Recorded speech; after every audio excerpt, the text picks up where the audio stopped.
বলিউডের সিনেমা যতই খারাপ হোক না কেন, বলিউডের কিছু ফ্র্যাঞ্চাইজি রয়েছে যেগুলো নতুন কোনো পার্ট আসলেই আমরা কোনো কিছু না ভেবে চলে যাই সিনেমা হলের দিকে। তারই মধ্যে একটি উল্লেখযোগ্য ফ্র্যাঞ্চাইজি হলো যশ রাজ ফিল্মস এর ধুম সিরিজটি। যশ রাজ ফিল্মস এর এই ধুম ফ্র্যাঞ্চাইজি নিয়ে দর্শকদের কিন্তু আগ্রহের শেষ নেই।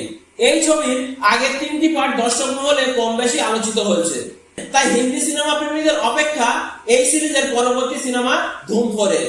এই ধুম ফ্র্যাঞ্চাইজিতে নায়কের থেকে বেশি দর্শকদের আগ্রহের কেন্দ্রে থাকেন ছবির খলনায়ক মানে ভিলেনের চরিত্রটি। যেমন 2004 সালে এই ধুম ফ্র্যাঞ্চাইজির প্রথম সিনেমা যখন ধুম পার্ট 1 আসে, তখন সেই সিনেমাতে অভিষেক বচ্চন নায়ক হলেও সেই সিনেমাতে কিন্তু জন আব্রাহামের খলনায়কের চরিত্রটি ভীষণভাবে প্রশংসিত হয়েছিল এবং দর্শক মহলে খুবই সাড়া ফেলেছিল। আর সেখান থেকে শুরু হয় সম্ভবত এই সিরিজটিতে নায়কের থেকে বেশি ভিলেনকে প্রাধান্য দেওয়া। এরপর ধুম 2 তে ঋত্বিক এবং ধুম 3 তে আমির খানের অভিনয়ও খুবই প্রশংসিত হয়েছিল দর্শক মহলে। তো প্রোডিউসার আদিত্য চোপড়া বানাতে চলেছেন এই ধুম সিরিজের পরবর্তী পার্ট ধুম 4। এই ধুম 4 এর ভিলেন কে হবে, এই ধুম 4 এর খলনায়কের চরিত্রটি কে প্লে করবেন? অবশেষে নির্মাতাদের কাছ থেকে একটি নাম আমাদের সামনে চলে এসেছে এবং সেটি হলো রণবীর কাপুর।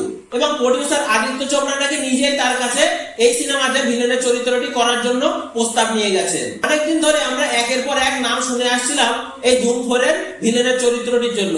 তার মধ্যে রয়েছে শাহরুখ খান থেকে শুরু করে সালমান খান, এমনকি দক্ষিণী অভিনেতা সূর্যার নামও রয়েছে কিন্তু এই লিস্টে। কিন্তু সব জল্পনার অবসান ঘটিয়ে নির্মাতারা কিন্তু অবশেষে প্রকাশ্যে আনলেন এই ধুম 4 এর ভিলেনের নাম, এবং যেটি হলো অ্যানিমাল খ্যাত রণবীর কাপুর। রণবীর কাপুর নাকি যোগ দিতে চলেছে এই ধুম সিরিজে। বর্তমানে বলিউডের শীর্ষ তারকাদের মধ্যে রণবীর কাপুরের নাম রয়েছে কিন্তু একদম টপ লিস্টে, এবং তার হাতে রয়েছে কিন্তু বেশ বড় বড় সিনেমা। তার মধ্যে উল্লেখযোগ্য রয়েছে ব্রহ্মাস্ত্র 2 এবং অ্যানিমাল পার্ক। অ্যানিমেলের পর থেকে রণবীর কাপুরের যে দাপট দেখছি বলিউডে, তাতে করে আমার মনে হচ্ছে এই ধুম 4 এ যদি রণবীর কাপুর সত্যিই থাকেন, তাহলে এই সিনেমাটি বলিউডের যে কোনো সিনেমার রেকর্ডকে ব্রেক করে দেবেন। আরো এমন কিছু গুঞ্জন শোনা যাচ্ছে যে এই ধুম 4 এ নাকি আগের 3টি পার্টির মতো নায়ক অভিষেক বচ্চন থাকবেন না। নায়কের চরিত্রটির জন্য প্রোডিউসার আদিত্য চোপড়া নাকি চাইছেন সম্পূর্ণ একটি নতুন অভিনেতাকে। যেমন এর মধ্যে সাউথের অভিনেতা সূর্যার নাম প্রকাশ্যে আসছে, কারণ প্রোডিউসার আদিত্য চোপড়ার সঙ্গে নাকি সূর্যার বেশ কিছুবার কথোপকথন হয়েছে এবং আদিত্য চোপড়ার সঙ্গে সূর্যার নাকি বেশ কয়েকবার দেখা করতেও দেখা গেছে। আর যদি বলিউডের দিক থেকে ধরা যায়, তাহলে বিকি কৌশল বা অক্ষয় কুমারের নাম সামনে আসতেই পারে। এই সিনেমাটির পরিচালনার দায়িত্ব নাকি পড়েছে পরিচালক অয়ন মুখার্জির উপর, এমন গুঞ্জনটি কিন্তু শোনা যাচ্ছে বেশ কিছুদিন ধরে। আর পরিচালক অয়ন মুখার্জি কিন্তু বর্তমানে ব্যস্ত রয়েছেন যশ রাজ ফিল্মসের আরেকটি সিনেমা স্পাই ইউনিভার্সের ওয়ার 2 এর কাজ নিয়ে। সেই ওয়ার 2 এর কাজ শেষ হওয়ার পরেই নাকি পরিচালক অয়ন মুখার্জি হাত দেবেন এই ধুম 4 সিনেমাটির কাজে।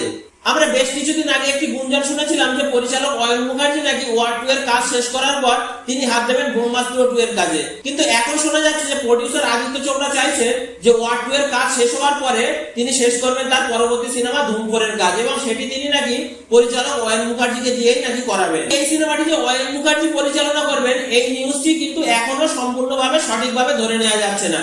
কারণ কিছুদিন আগে আরেকটি নিউজও আমরা দেখলাম যে এই সিনেমাটি নাকি ধুম 3 সিনেমার যে পরিচালক বিজয় কৃষ্ণ আচার্য, সেই বিজয় কৃষ্ণ আচার্য নাকি পরবর্তী সিনেমা ধুম 4 এর পরিচালক হিসেবে থাকবেন। তবে একটা কথা বলে রাখি, এই সিনেমাতে মেইন ভিলেনের চরিত্রে রণবীর কাপুর থাকলেও ধুম 1 এ জন আব্রাহাম বা ধুম 2 এর ঋত্বিকের ক্যামিও আমার মনে হচ্ছে ধুম 4 এ থাকতে চলেছে, কারণ এই সিরিজটির পরবর্তী পার্ট বানানোর জন্য এই সব ক্যারেক্টারকে একসঙ্গে জুড়তে চলেছেন নির্মাতারা। প্রোডিউসার আদিত্য চোপড়া কিন্তু এই ধুম 4 সিরিজটিকে খুবই গভীরভাবে প্রাধান্য দিচ্ছেন। আদর্শ কাস্ট এবং খুবই ভালো মানের পরিচালক দ্বারা বানাতে চাইছেন এই সিনেমাটিকে প্রোডিউসার আদিত্য চোপড়া। তবে এই সিনেমাতে ভিলেনের চরিত্রটিকে চূড়ান্ত করা হলেও সিনেমাটিতে নায়কের চরিত্রে কে থাকবে সেটি কিন্তু এখনো ভালোভাবে তারা প্রকাশ করছেন না। সম্ভবত সিনেমাটির যে পরিচালক হবেন সেটি অয়ন মুখার্জি হোক কিংবা বিজয় কৃষ্ণ আচার্য, তার সঙ্গে সম্ভবত আলোচনা করে প্রোডিউসার আদিত্য চোপড়া এই সিদ্ধান্তটি নেবেন। কিছুদিন আগে তো এমন গুঞ্জন শোনা গিয়েছিল যে এই সিনেমাতে নাকি শাহরুখ খান অভিনয় করবেন ভিলেনের চরিত্রে। তো অবশ্যই দেখা যাক রণবীর কাপুর আদৌ থাকেন কি শাহরুখ খান থাকেন বা সূর্যা থাকেন, কে থাকেন অবশ্যই দেখা যাক। আর নায়কের চরিত্রে কে থাকবেন সম্ভবত নির্মাতারা এটিকে আনুষ্ঠানিকভাবে আমাদের সামনে প্রকাশ্যে আনবেন। তো ততদিন আমরা অপেক্ষা করতে থাকি আর দেখতে থাকি সিনেমাটির টিজার বা ট্রেলার কবে লঞ্চ করে বা সিনেমাটির হিরো কে হয়, ততক্ষণ আমরা দেখতে থাকি, অপেক্ষা করতে থাকি। তো আজকের ভিডিওটি এই পর্যন্ত ছিল, দেখা হচ্ছে পরের ভিডিওতে। ভিডিওটিতে যদি কিছু ভালো লেগে থাকে বা আমাকে যদি কোনো প্রশ্ন করার থাকে তাহলে আমাকে কমেন্ট করতেই পারেন। ধন্যবাদ।